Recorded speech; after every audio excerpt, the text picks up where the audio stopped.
എസപുരം honest residence association വാർഷികാഘോഷം നടത്തി. Mathilakam SI Ramya Karthikeyan ഉദ്ഘാടനം ചെയ്തു.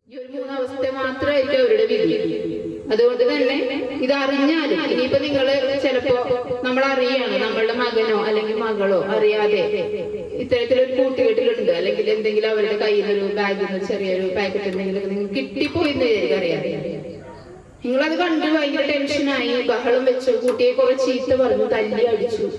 അതൊന്നും വേണ്ട, നമ്മളത് ശാന്തമായിട്ട് തന്നെ നേരിടാം. നമ്മൾക്ക് അങ്ങനെ കിട്ടിയാല് അല്ലെങ്കിൽ നമ്മുടെ മക്കൾ അതിലകപ്പെട്ടു നമുക്ക് തോന്നിയാല് ഉടനെ നിങ്ങളത് ഇനി അടുത്ത സ്റ്റെപ്പിന് അത് മാറ്റിയെടുക്കാൻ ബന്ധപ്പെട്ടവരെ അറിയില്ല.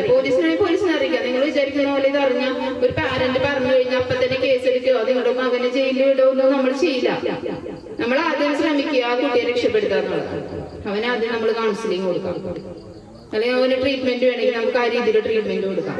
നല്ല രീതിയിൽ അവനെ നമുക്ക് തിരിച്ചു ജീവിതത്തിലേക്ക് കൊണ്ടുവരാം. രക്ഷാധികാരി TK വിജയൻ അധ്യക്ഷത വഹിച്ചു. ബ്ലോക്ക് പഞ്ചായത്ത് അംഗം Sheeja Babu, association president MK Thilakan, TV Baburaj, TK Narayanan, Ajithan Thoppil തുടങ്ങിയവർ സംസാരിച്ചു. തുടർന്ന് വിവിധ കലാപരിപാടികളും ഉണ്ടായിരുന്നു.